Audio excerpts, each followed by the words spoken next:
जय श्री कृष्णा। 19 दिसंबर 2022 को सफला एकादशी है। सफला एकादशी की कहानी क्या है और इसका शुभ मुहूर्त क्या है, हम जानेंगे एक छोटी सी कहानी के माध्यम से। सफला एकादशी पौष महीने की कृष्ण पक्ष की एकादशी है। जैसे कि ब्राह्मण पुराण में बताया गया है, वर्णन किया गया है, नागों में शेषनाग, पक्षियों में गरुड़ और नदियों में गंगोत्री, देवताओं में विष्णु, उसी प्रकार सभी समस्त व्रतों में एकादशी का व्रत है। कहा जाता है कि 5000 वर्ष की तपस्या का पुण्य एक एकादशी व्रत करने से मिलता है। इसीलिए एकादशी का व्रत जरूर करना चाहिए। पद्म पुराण के अनुसार पंचावती नगर में एक राजा रहता था जिनका नाम महिष्मत था। उनके 5 पुत्र थे जिनका बड़े पुत्र का नाम लुम्पक था। वह गलत रास्ते में जा चुका था। लोगों की निंदा करना, चुगली करना, बुराइयां करना, यही काम रहता था। सुबह से शाम तक का एक दूसरे की चुगली करते रहता था। तो जब एक समय की बात है कि राजा महिष्मत जो थे वो अपने बेटे से बहुत ज़्यादा परेशान हो गए थे। लुम्पक से बहुत ज़्यादा परेशान हो जाने के कारण उन्होंने देशद्रोह बोलकर उनको नगर से निकाल दिया, अपने राज्य से निकाल दिया। जब लुम्पक को निकाल दिया गया नगर से तो लुम्पक जंगल में जाके रहने लग गया और वहीं पे अपना दिन बिताने लग गया। एक दिन की बात है कि बहुत रात हो चुकी थी, उसको खाने को कुछ नहीं मिला। वो भूख से बहुत ज़्यादा परेशान था और भूख की हालत में वो बेहोश हो गया। और बेहोश होने के बाद जब अगले दिन जब उसको होश आता है तब देखता है कि ये दोपहर का समय हो रहा है। वो भूख से तड़बड़ा गया, बहुत ज़्यादा परेशान हो गया भूख के कारण, बहुत ज़्यादा। तब उसने भोजन ढूंढने के लिए जंगल में निकल पड़ा और जंगल में जाने के बाद कुछ फल लेके आया और फल लाने के बाद उस फल को ग्रहण किया। सूर्यास्त से पहले, सूर्य डूबने से पहले उस फल को उसने ग्रहण किया और ग्रहण करने के बाद उसने अपने आप को सूर्यवंशी होने पर कोसने लग गया, अपनी किस्मत को कोसने लग गया।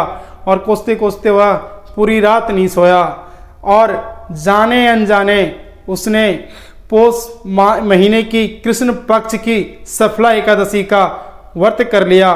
क्योंकि जिस दिन वो बेहोश हुआ था वह 10वीं की तिथि थी और जब उसको होश आया था तो वह एकादशी का समय था, जो दोपहर में उसको होश आया।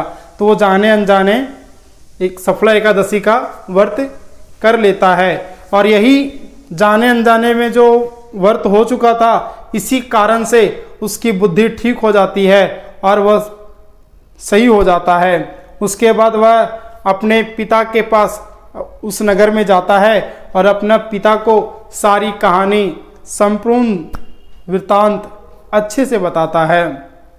उसके बाद जब सारी बातें राजा को बता देता है तो महिष्मत अपने पुत्र लुम्पक को सारा राजपाट सौंप देते हैं और जंगल चले जाते हैं, तपस्या करने लगते हैं। फिर राजा लुम्पक जो है वो अच्छे से पूरे अपने देश को चलाता है, नगर को चलाता है, बहुत अच्छा से राजपाट करता है। कुछ समय बीत जाने के बाद जब वह वृद्धावस्था में हो जाता है तब वह सारा राजपाट अपने पुत्र को सौंप देता है, अपने पुत्र को दे देता है और वह जंगल चला जाता है। और जंगल में जाने के बाद वह तपस्या करने लगता है और कुछ समय के बाद राजा लुम्पक की मृत्यु हो जाती है। और मृत्यु हो जाने के बाद वह वैकुंठ लोक को प्राप्त होता है। तो जाने अनजाने में सफला एकादशी हो गया उससे और वह तपस्या करके वैकुंठ लोक चला गया। इसीलिए एकादशी का व्रत सबको करना चाहिए। और जो इसका शुभ मुहूर्त है, अब हम उसकी बात कर लेते हैं। शुभ मुहूर्त जो है वो 19 दिसंबर 2022 को सुबह 3:32 से प्रारंभ हो जाएगा और अगले दिन 20 दिसंबर 2022 को सुबह 2:32 पे समाप्त हो जाएगा। और जो पारण की तिथि है वो 20 तारीख को यानी 20 दिसंबर 2022 को सुबह 8:05 से 9:16 तक रहेगा। जिस प्रकार से आप व्रत का ध्यान रखते हैं, समय का ध्यान रखते हैं व्रत का, उसी प्रकार से पारण का भी समय का ध्यान रखना चाहिए। यह कहानी आपको कैसी लगी? अच्छी लगी तो कमेंट करके ज़रूर बताएं और वीडियो को शेयर ज़रूर करें और मेरे साथ प्रेम से बोलिएगा राधे राधे।